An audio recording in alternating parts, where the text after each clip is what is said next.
सिन्धुपाल्चोकको 5 पोखरी थाङपाल गाउँपालिका वडा नम्बर 4 थाङपालकोटमा जम्मी 1682 वटा मत खसेको छ,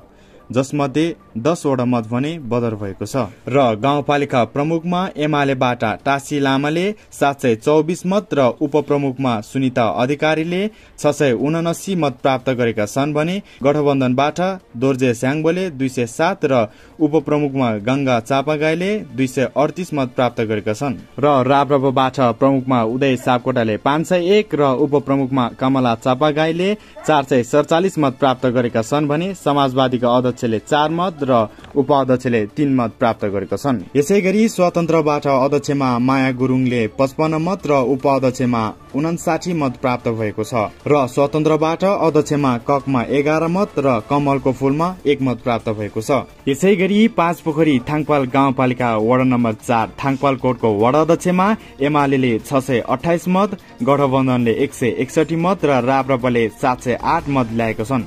एमालेलाई 80 मत र गठबन्धनलाई 447 मतको अन्तर पारी राप्रपाका कुलबहादुर बस्नेतले वडा अध्यक्ष पदमा विजय हासिल गरेका छन्।